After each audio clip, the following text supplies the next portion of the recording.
Olá a todos, irei apresentar sobre o uso do Google Classroom ou Google Sala de Aula na disciplina de Matemática no ensino médio.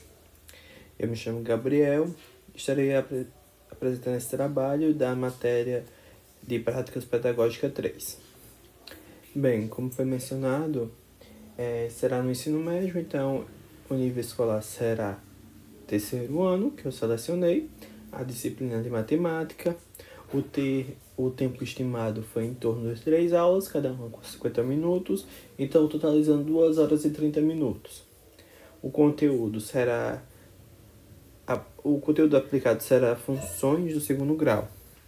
Bem, o objetivo geral deste trabalho é desenvolver a competência de utilizar estratégias, conceitos e procedimentos matemáticos para interpretar situações em diversos contextos, sejam atividades cotidianas, das questões socioeconômicas ou tecnológicas, divulgadas por fontes de diferentes meios, ou de modo a contribuir para uma formação geral de nós, indivíduos que estão licenciando em matemática. E o objetivo específico é, primeiro, como a gente está trabalhando com a turma de terceiro ano do ensino médio, então a gente está trabalhando com conteúdo de funções. E para isso, a gente tem que trazer meios para que os alunos interpretem as funções do segundo grau no seu cotidiano. Dentre isso, o objetivo específico a ser trabalhado é o seguinte: interpretar criticamente situações econômicas, sociais, de fato relativas às ciências da natureza, que envolve a variação de grandezas, pela análise dos gráficos das funções representados e taxas de variações, com ou sem apoio de tecnologia digital. O segundo tópico seria reconhecer e representar graficamente as funções do segundo grau, identificando seus elementos principais como vértice, eixo, de simetria, raízes e concavidades. E por fim, no último tópico, é resolver problemas que envolvam a aplicação das funções do segundo grau em diferentes contextos, como o lançamento de projéteis e a otimização de áreas e volumes, a modelagem de fenômenos naturais e entre outros. Neste caso, como eu estarei trabalhando em 3 aulas, dentro dessas aulas, as 2 primeiras são presenciais, ou seja, aula e sala de aula, então pode-se utilizar quadro, giz ou caneta, papel, lápis, borracha, régua, calculadora, projetor, computador, internet, software de geometria, temos o GeoGebra ou temos o Desmos, e também tem a terceira aula. A terceira aula será no Google Classroom, na plataforma Google Sala de Aula. Então pode estar trabalhando textos, gráficos, tabelas, vídeos, infográficos, jogos, e que vão trabalhar situações que envolvam a variação de grandezas das funções do segundo grau. E por fim, o Google Sala de Aula, né? Com isso, a competência específica da BNCC, que estará trabalhando dentro das funções do segundo grau, será a seguinte: utilizar estratégias, conceitos e procedimentos matemáticos para interpretar situações em diversos contextos, seja atividades cotidianas, seja fato das ciências, da natureza e humana, das questões socioeconômicas ou tecnológicas, divulgados por diferentes meios, de modo a contribuir para uma formação geral. Então, a habilidade que vai contemplar nesta competência será interpretar criticamente situações econômicas, sociais, de fatos relativos à ciência da natureza, que envolva a variação de grandeza, pela análise dos gráficos das funções representadas e das taxas de variação, com ou sem apoio tecnológico. Neste caso, a gente vai estar utilizando sim o apoio tecnológico, tanto nos exercícios, quanto na metodologia utilizada em sala de aula, ok? Então é o seguinte: a gente tem que dar um fator, ou seja, um estímulo para os alunos entenderem facilmente o assunto, né, que seria a função do segundo grau. Eles podem ter entendido a função de uma variável só, a função de primeiro grau, mas quando chega em segundo grau, vai ter várias questões, né, tanto no gráfico, tanto das raízes, tanto da concavidade. Então, cada coisa vai me dar alguma informação sobre o gráfico. Então, como é que eu posso utilizar as funções do segundo grau para atender de forma que os alunos queiram entender o assunto de função de segundo grau, né? Então, uma delas é o movimento de projeto lançado verticalmente para cima, ou seja, a gente vê isso em física, porém é trabalhada a equação de segundo grau. A área máxima de um retângulo escrito em circunferência também vai ser uma variável do segundo grau. A curva do crescimento de uma população bacteriana, ou seja, isso é uma função exponencial, que pode ser transformada por uma função de segundo grau. Então, a gente vai ver a interdisciplinaridade do assunto, né? E como podemos encontrar a equação que representa essa curva em relação ao item anterior. Então, como eu acabei de mencionar, a função do segundo grau está em vários outros contextos. Então, a interdisciplinaridade vai nos trazer esse benefício. Podemos trabalhar com a física, com a química, com a biologia e com a economia, que está sempre presente no nosso cotidiano.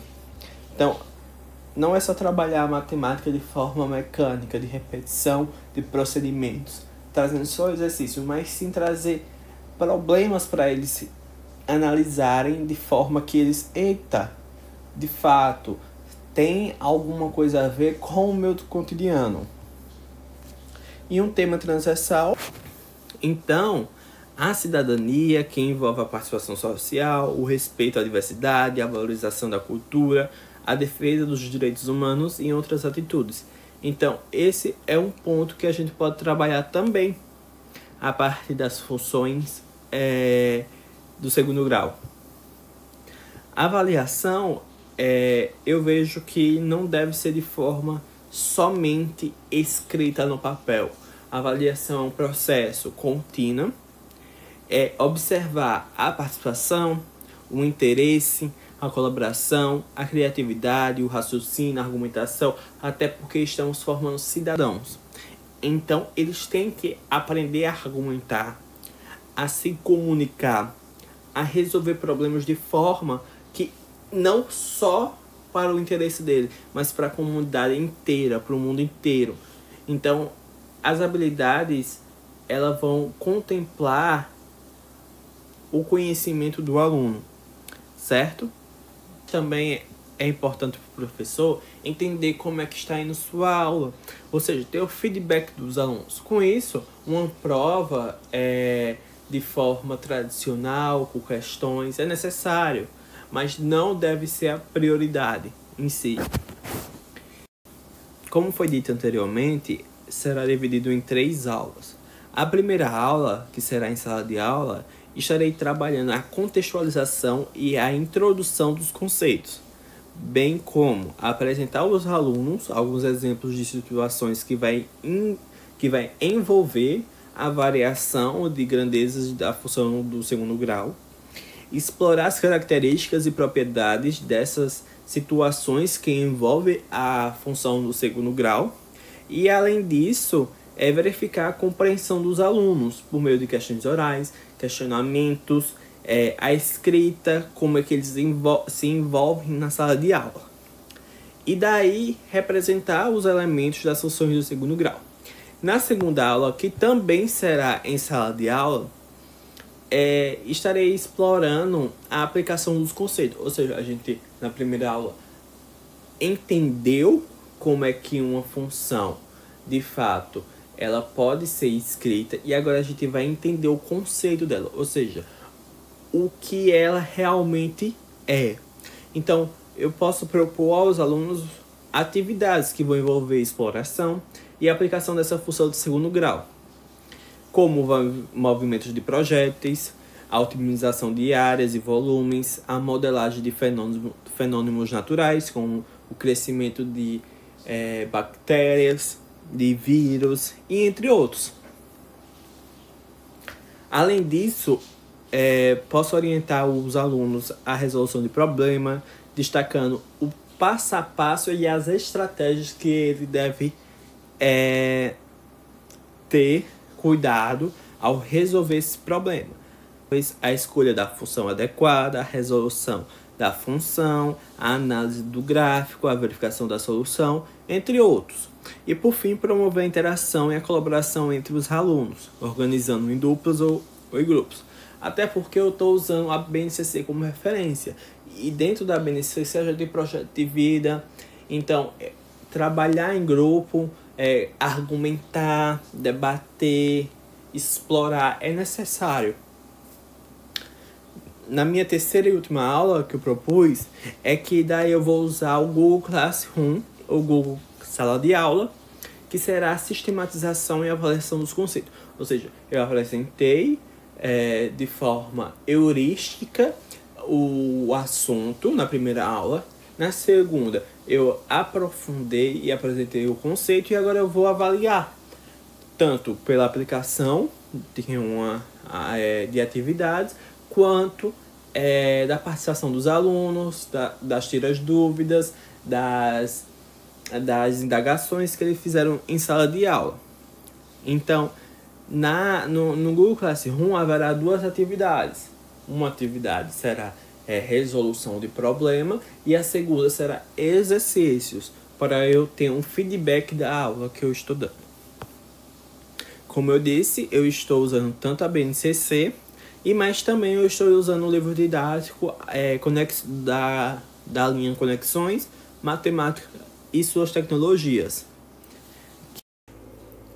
Bem, como mencionado anteriormente, eu estarei utilizando o livro da editora Moderna, Conexões, Matemática e suas tecnologias.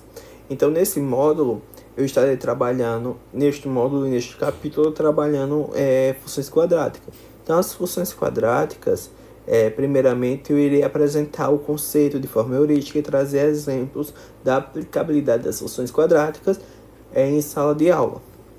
Em seguida, estarei trabalhando o gráfico da função quadrática, os elementos da parábola, quando ela for positiva, quando ela for negativa, se ela for igual a zero, e daí eu tenho os zeros da função, o estudo do sinal da função a partir dos seus zeros da função, o vértice do gráfico da função, o conjunto de imagens de valor máximo ou mínimo. Então, a partir de um dado, eu posso analisar o comportamento da minha função. Se ela é positiva, ela é negativa, o coeficiente tem alguma implicação, ela ser negativa, ela ser positiva. Então, será trabalhado todo esse conteúdo a partir da ementa do livro. Além disso, a construção do gráfico da função. A partir daqui, é interessante construir constantemente com os estudantes, para que eles percebam de fato como é construído. E como eu posso utilizar recursos didáticos como GeoGebra, então é necessário e importante que utilize esses recursos. E se a escola não disponibilizar a internet, o computador, eu posso levar o projetor e daí projetar em sala de aula sem problema nenhum. Então, dentro da construção dos gráficos, eu tenho escolhendo o ponto conveniente. Então, se eu tiver um ponto lá, se eu der um ponto no gráfico, será que eu posso construir uma função ou achar a parábola dessa função a partir desse ponto? Então, a partir disso, eu posso trabalhar algumas questões. As atividades propostas, a primeira etapa, eu pensei em trazer problemas contextualizados, como a primeira questão. O comando dela é a seguinte: uma empresa de TV a cabo que tem 60 mil assinantes e cobra a cada R$ 75 mensais, fez uma pesquisa de mercado para decidir aumento que aplicará à sua mensalidade. Os resultados desses estudos indicam que a empresa perderá 400 assinantes para cada real adicionado à mensalidade. Então é importante trazer esse tipo de problema, porque pode ter algum estudante que tem o pai, a tia ou alguém conhecido que trabalha em uma empresa ou tem uma empresa de TV a cabo ou em outro contexto também. E daí ele vai ver o contexto com o dia a dia dele, com o cotidiano dos pais, dos tios, dos avós e assim por diante. Outro problema que eu trouxe foi um grupo de estudo formou uma lista de discussão pela internet. O combinado foi que, depois de cada aula, os integrantes trocaram e-mails com as conclusões individuais sobre a sala de aula e os mandaria para todos os integrantes da lista. Todos combinaram. A letra A diz o seguinte: se o grupo fosse formado por 2 pessoas, quantos e-mails seriam enviados após uma aula? E se o grupo fosse formado por 3 pessoas, quantos e-mails seria? Ou seja, ele pode trabalhar com a função quadrática e perceber que, de fato, que está envolvido com o cotidiano dele, em que ele pode trabalhar em cima disso. Que ele pode ver uma função quadrática a partir desse comando. Então, ele pode resolver esse problema e daí compartilhar com os restantes da turma dele. E eu trouxe 3 exercícios para o aluno praticar o que foi visto em aula. Dentro dele, o último eu achei muito importante, até porque irá trabalhar com software. Pode usar o GeoGebra ou Desmos, tanto um quanto o outro. E daí o aluno vai ver o sinal da função. Então, se ela é negativa, ela vai ter uma concavidade para baixo. Então, ele vai ver como é que realmente está sendo construída essa função a partir do sinal. O sinal que vai indicar se ela vai ser positiva ou negativa. Então, é importante para o aluno entender isso. Não só entender, como visualizar. Por fim, tem a plataforma Google Sala de Aula ou Google Classroom, que eu traria acréscimos às aulas para os alunos, bem como materiais, apostilas, atividades, avaliações. Então, a primeira imagem que está aí, a gente pode ver a turma e suas divisões, 100 divisões de materiais, ou seja, tem a apostila, tá tudo em ordem cronológica, certo? Então, se a gente clicar em atividades, vem as subseções de forma detalhadas. Então, é mais fácil do aluno ver e entender o que está sendo proposto pelo professor. Neste caso, eu coloquei o assunto e dentro desse assunto eu botei funções do segundo grau, ou seja, o que é que a gente está vendo agora. Se eu estivesse trabalhando com probabilidade, por exemplo, eu botaria em cima probabilidade e assim sucessivamente. Então, se eu clicar em assunto, a primeira imagem que a gente está vendo agora vai ser todas os videoaulas que eu gostaria que o aluno visualizasse antes de resolver os problemas. Então, eles teriam como ter uma revisão do assunto antes de resolver tanto os problemas quanto os exercícios. Se eu clicasse em aplicação em outras áreas, teria uma apostila 1. O que seria essa apostila 1? Seria a aplicação da função de segundo grau em outras áreas. Então, sempre antes da aula, de uma aula posterior, dessa terceira aula, a gente iria discutir a aplicação das funções do segundo grau em outras áreas, quanto física, química, dúvida que os alunos tivessem, a gente iria tirar também. Já na seção listas, a gente tem 2 listas, tanto uma de resolução de problema, quanto uma lista de exercícios. Indo para essa lista de exercício, de resolução de problema, a gente teria aqueles 2 problemas. Ou seja, o aluno teria 1 mês para me entregar, valendo 1 ponto cada. E também teria a lista de exercícios, também valendo 1 ponto. Então, totalizando 2 pontos extras, fora a avaliação contínua, fora a avaliação tradicional. Então, a plataforma Google Sala de Aula, Google Classroom, pode ser utilizada para a disciplina de matemática, integrando o meio digital na prática docente.